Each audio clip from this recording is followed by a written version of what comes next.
Yan, so hi everyone, we're gonna do another vlog. This vlog is for our senior citizens, sa ating mga lolo at lola, mama, papa, or ating tiyuhin or tiyahin. Yan. Kung sino man ang kasama nyo na elderly dyan sa inyong mga tahanan o sa ospital, no? Ito'y para sa kanila. Kasi naalala ko nung nag-i-intern pa ako as a physical therapist sa school namin sa TAF. Na-assign ako sa mga hospitals and meron din akong na-assign ako sa isang parang kumbento ng mga madre at pare.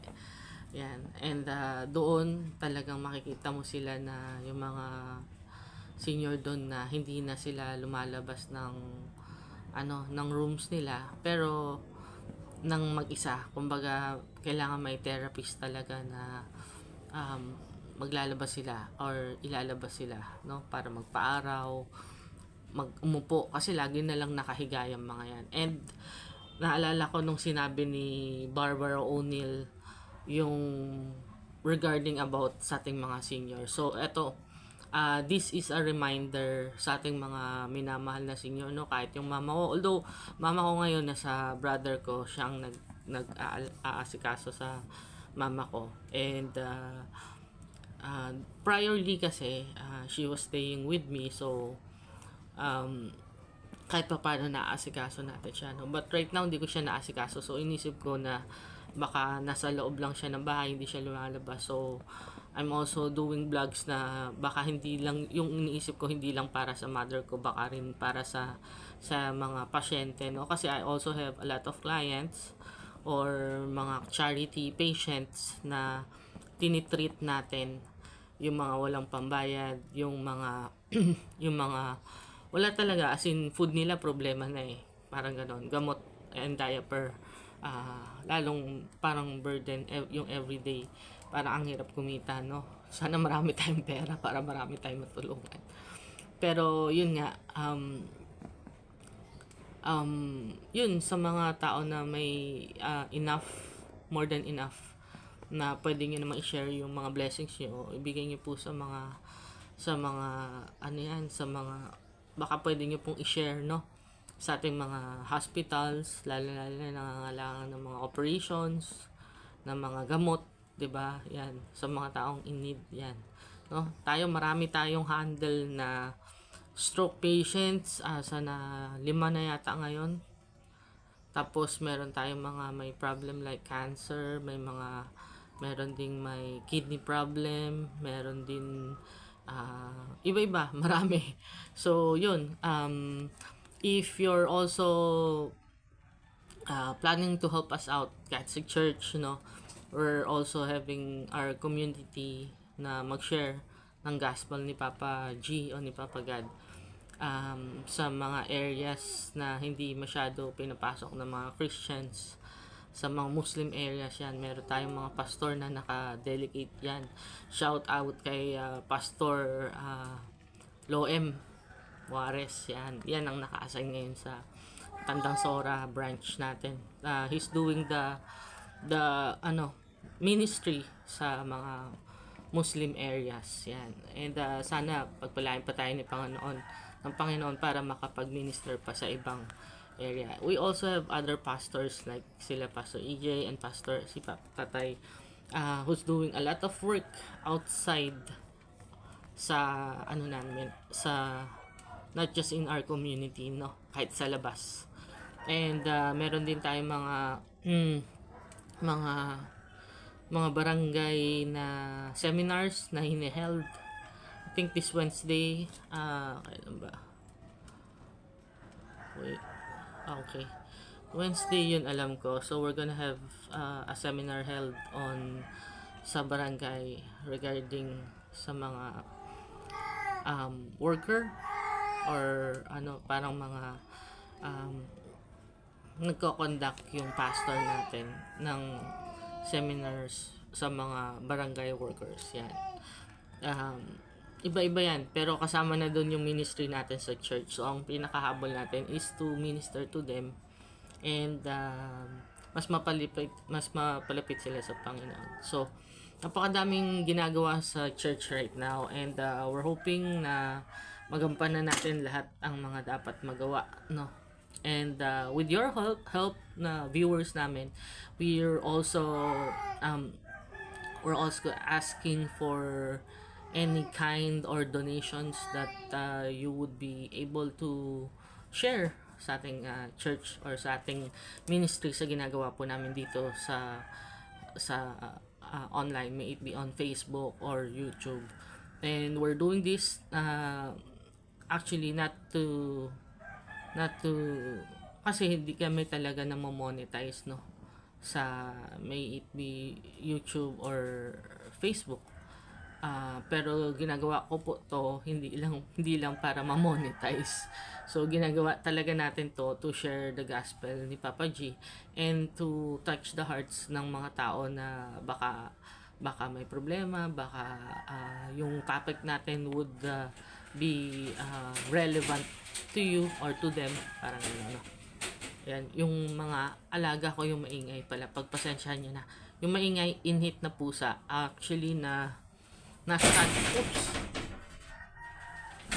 Kukulit talaga, sorry. Yung maingay na stud siya nung Persian. So, we're planning to have it be adopted kung sinong gusto, no? And native lang yun pero na-stud siya ng Persian. So, buntis ngayon, and yun siguro half native, half Persian yung baby niya. And then bukod doon, ano pa ba? Yun, let's go to the topic. Okay, ayun na, maingay siya. So, siya din yung makulit na nakahulog nung harang sa door kasi may pusa na dumadayo sa amin. Pusa ng kaibigan din po namin dahil sa kanya. So, pagpasensyahan nyo na yung noise, no? So, let's proceed to the topic. Yun nga, itong vlog natin is actually for our beloved seniors. Yan, ating mga nakakatanda po sa atin, no? Yun, wag po sana tayong magstay lang sa room na nakahiga lang lagi. Galaw-galaw tayo, no? Sabi nyo, ang bilis mong sabihin, baka sabihin nyo sa akin, ang bilis ko lang sabihin na gumalaw-galaw, pero hindi ko nararanasan yung sakit o yung pagkilos lang, parang it's a burden na para sa inyo, no? I know for a fact na mahirap pong tumayo dyan sa kinauupuan nyo, sa kinahihigaan nyo, pero kung hindi po kayo gagalaw, hindi po kayo tatayo, hindi po kayo uupo, at hindi kayo magpapaaraw, mas mahihirapan po kayo sa hinaharap, no? Kasi talagang bibigat na yung katawan nyo. So, yun, sinabi ni Barbara O'Neill. English niya sinabi pero transcribe ko sa Tagalog. So, hindi ko na sasabihin sa English kasi mostly ang audience ko naman yata, no? Hindi ko sure pero I think ang kinikater ko talaga is yung Filipino audience. Sila yung na makaintindi nung sinasabi ko, no? Pero yun, sinabi ni Barbara O'Neill na habang nagtatagal kayo sa loob ng bahay ninyo or habang daw nag-stay kayo sa bahay nyo, mas lalong ayaw nyong umalis. At mapapansin nyong habang nananatili kayo sa inyong tahanan, sa comfort ninyo, ay mas mabigat, no? Mas mabigat na, no? Siyempre, tagal mo nakahiga kung tatayo ka dyan at gagalaw ka, parang ang bigat na ng katawan mo. Yun yung actual doon, no? Pero yung iniisip mo na nagpapahinga ka, pero actually dahan-dahan kang natutuyo niyan, no? Dahan-dahan ka natutuyo, no? Hindi naman parang ano ba yung isda na pinatuyuan, no? Pero I mean yung natutuyo ka, meaning nag-atrophy yung muscles mo. Atrophy is medical term yun. So nag-atrophy yung muscles mo, yung lumiliit yung muscles mo. Ba't lumiliit? Kasi lagi kang nakahiga. 'Di ba? Kasi hindi ka gumagalaw, kasi hindi ka umupo lang. Hirap ka na pumunta sa CR, sobrang hirap na, parang ganun. So, ibig sabihin, kailangan gumalaw ka. Kaya ako sinasabi kanina na gumalaw-galaw, di ba? Yan. Tapos sabi niya pa, yung katawan mo habang bumabagal yung isipan mo naman or yung iniisip mo ay lumalakas. Yan. So, sinmention niya doon na habang bumabagal yung katawan mo, pero yung utak mo, yung isip mo, sobrang lakas o lumalakas, no? Ibig sabihin, hindi mo pa dapat naiisip, pero iniisip mo na, parang ganon.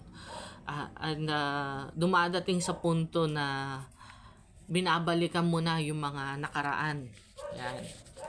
Ano ba yung mga nakaraan? Yung mga dati mo nagagawa siguro nung hindi ka pa ganyan na lagi nakahiga or lagi nakaupo.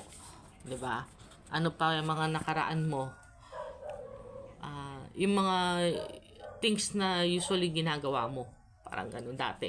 Nung malakas ka pa, nung nakakatayo ka pa, yung naglalakad ka pa. No? Yun. So, yung kinakatakutan mo na rin hindi pa nangyayari, pero natatakot ka na. Parang yung utak mo kasi sobrang bilis, di ba? Sa sobrang bilis, natatakot ka na sa future. Hindi pa nangyayari, pero natatakot ka na. Parang gano'n. At dahil dito, napapahagod ka. Siyempre, no, yung utak mo, no, parang takbo siya ng takbo. Tapos, inisip mo, pagod na ako, kakaisip. Ano na bang gagawin ko? Parang gano'n, no? Paano nauuna yung thoughts o yung iniisip mo? Yung hindi pa nangyayari, iniisip mo baka mangyari. Yung natatakot ka na baka, kasi syempre senior ka na, 'di ba? Lalaki ka man o babae, natatakot ka baka may ipon ka, 'di ba? Baka may konting yaman kayo sa pamilya, no? Baka may savings kayo, baka may mga insurance ganyan. Natatakot ka na mas mata yung partner mo o yung husband mo o yung wife mo, na baka pag ikaw ang nauna, dahil ikaw na nga may sakit, 'di ba? Baka siya mag-asawa agad ng mas bata, 'di ba? Parang ganoon. So, minsan tumatakbo sa isip natin 'yun, no, na parang paano kung since mayaman ako, baka maligawan pa tong asawa ko kasi mas bata to sa akin. Paano pagka namatay ako, 'di ba? Paano yung yaman? Imbis na mapunta sa mga anak ko, baka maibigay niya doon sa magiging bago niyang partner, 'di ba? And at that thought, minsan niisip mo rin na pwede kayang sabihin na lang ng doktor ko na may sakit akong nakakahawa. Parang may sakit akong, sabihin natin, autoimmune disease. Yan. Para wala ni kahit sino mang pwede manligaw sa asawa ko. Kasi baka habulin yung pera mo, 'di ba? Parang gano'n, no? So, nakakatuwa lang isipin na yung thoughts ng tao na tumatakbo sa isipan niya on his bed, na kung ilang beses pumapasok sa isipan niya yung mga thoughts na gano'n. Paano pag nawala na ako? Paano yung yaman ng pamilya ko?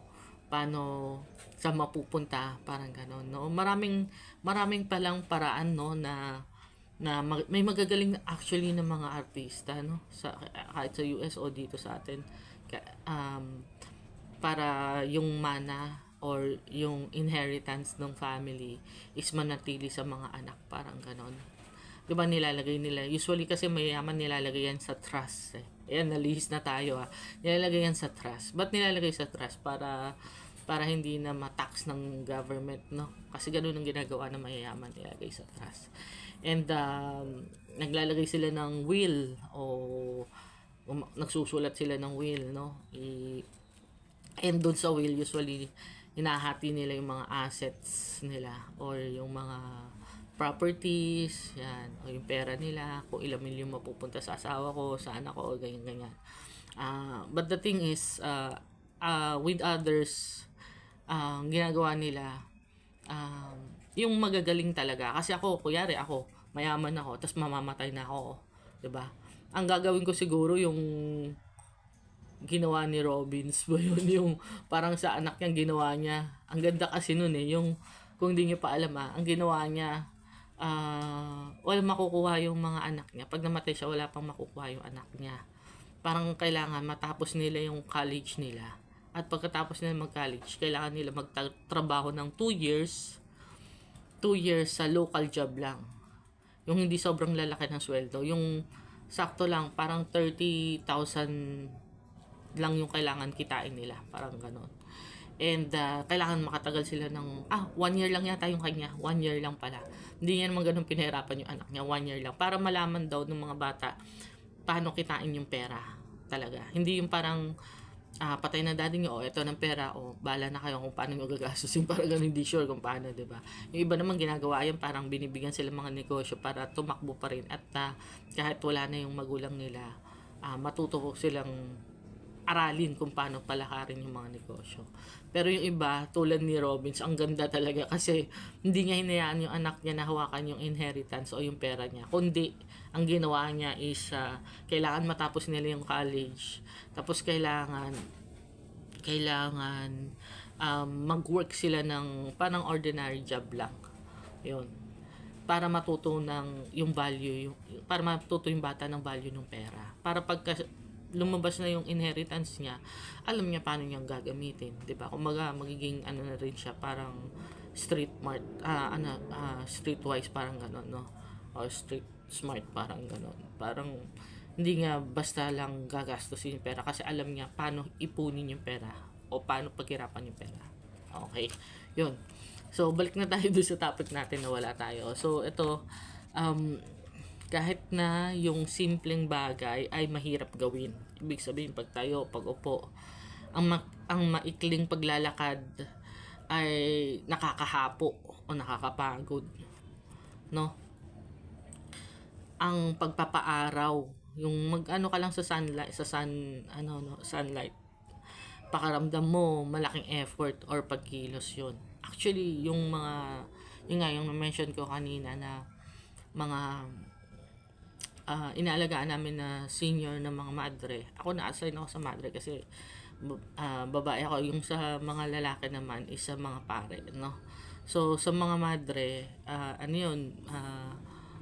pag pinuntahan namin, syempre, yayayain namin sila na please stand up or sit down. Tapos ililipat mo sila sa wheelchair nila. Kasi sobrang senior na sila talaga. Mga 70 plus, may 80 plus, iba-iba, no? And then, isa-isa namin silang from their room, kaya third floor sila o anong floor sila, second floor, ilalabas namin sila doon, no? Tapos, dali namin sila doon sa area na, may area talaga yun na pinapaarawan yung mga ating mahal na seniors. Yan, no? Yan, sila sister. Yun, naalala ko yung college days. And then, pag pinapaarawan namin sila doon, 1 hour lang yun, no? Kailangan maarawan sila. And then, habang kukunin pa namin yung iba or yung ibang therapist para kunin pa rin yung ibang pasyente, may naka-allocate talaga yun na nagbabantay sa lahat habang pinaarawan sila. No, kasi minsan may kailangan bumalik-balik para kunin pa yung iba. Kasi marami sila 'di ba? So, yun. Pero hindi talaga yun iniiwanan na walang therapist or taong nakabantay sa kanila. So, alam ko na mahirap talaga, no? Kahit minsan may attitude pa yan kasi minsan nag-iisip na sila, parang isip bata, parang ganon, na parang hindi na sila on the right sense of mind, 'di ba? Kasi isip bata na nga. So, minsan may nangangagat, may nangungurot, may nandudura, gano'n. Tapos, naalala ko pa noon yung nakuha ko kasi ng pasyente, mabait yun sa akin. Mabait talaga, sobra. May necrosis na yung niya dito, sa buto niya sa hips. Kaya hirap din siya, no? Pero, nilalabas pa rin namin yun. Pinapaarawan pa rin yun every day. Para makakuha sila ng vitamin D or enough sunlight, no? And then yun, kaya minsan effort na yung pakiramdam mo, no? Pero hindi ito katamaran, o hindi sila tamad. Hindi tamad yung senior, yung nanay mo, yung tatay mo, yung lolo mo, lola mo. Hindi sila tamad, hindi talaga. ang the thing is, ano sila parang napapagod, parang feeling nila napapagod. Ang tawag dito yung, sabi ni Barbara, inner fatigue daw, no? Napapatig na sila o pagod na sila. Or yung fire sa loob nila o yung apoy sa loob nila is growing weaker, ay humihina na. Yan, no? Kaya minsan wala na silang ganan lumabas, magpa-araw, ganyan. So parang yung fire sa loob nga nila ay humihina na. At mapapanatili ka sa ganitong circle of life. Pag napanatili ka sa ganitong circle of life, lalong mas mahirap na. Mas mahirap nang tumakas sa ganun na sitwasyon, no? Kasi nga, nasanay ka na lagi na nakahiga, ayaw mo na magpa-araw, ayaw mo exercise. Diba? Kasi kailangan may exercise yan. After namin magpa-araw sa kanya, exercise sila. Diba? Tapos ititreat ko ano man yung sakit nila. Para ganun. So, sabi niya pa ni Barbara, sabi niya, here is the truth. Ito ang totoo. Most people miss ang kadalasan daw na kakaligtaan ng tao o na hindi napapansin o walang bahala. No? You don't need to feel better to go outside. Hindi mo kailangan makaramdam ng mas maayos ka bago ka lumabas. You need to go outside to feel better. Kailangan mong lumabas para makaramdam ka ng mas mabuti. Parang gano'n, no? Sabi niya pa, umupo ka, magpa-araw ka, pakinggan mo yung hangin. Yan. Yun ang mga sinabi niya. Hayaan mo na yung mundo ay umiikot sa iyo ulit. Dahil habang matagal kang nagtatago, no? Habang matagal kang nagtatago o nananatili sa loob ng bahay mo, mas bumibigat ang buhay. And sabi niya pa, the healing doesn't begins with rest. Ang pahinga hindi nag-uumpisa sa pahinga, parang gano'n, no? Or ang kagalingan pala, sorry. Ang kagalingan ay hindi nag-uumpisa sa pahinga. Sometimes, minsan, healing begins with movement. Ang kagalingan ay nag-uumpisa sa ating paggalaw. Yan, no? So, yun. I hope na natili kayo till the last na tong video natin.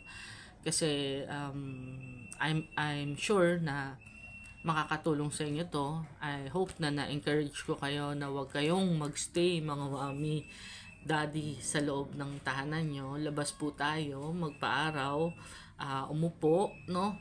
Ramdamin nyo yung hangin na dumadaan, no?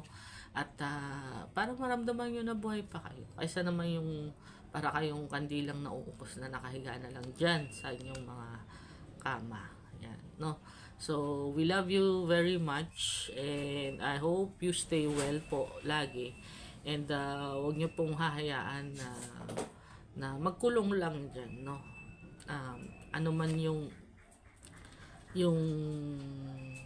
apoy na nanghihina na sa kaloob-looban nyo, i-revive po natin yan. So, daanin na rin po natin sa prayer. Okay? So, let's pray po. Heavenly Father, we come to you today. We're seeking healing and restoration for the sick and weary. Remove their pains and grant them healing miracles with your mighty hands. Help them to know that you don't give trials we cannot face because we never face them alone. Through the power of your name, I destroy, cast down, shattered any stronghold that is keeping them from living complete freedom and victory in you. Calm their timid hearts and bring rest to the weary places. Sobrang lakas ng Holy Spirit. Thank you, Father God. Alam ko, yung nakikinig sa kabila nito is nararamdaman din yung presensya ng Holy Spirit, no? So, sundan niyo po ko, Ama. Humihingi po kong tawad sa lahat ng kasalanan ko. Hindi ko na po uulitin. Pumasok po kayo sa aking puso. Gagawin ko kayong Panginoon at tagapagligtas. In Jesus' name we pray. Amen. Yan. Thank you po. And I hope you can like and share yung ating video. And lalo na do sa mga tao na tingin nyo na kailangan tong ating video, share nyo po. Yan. So, till our next video. Bye!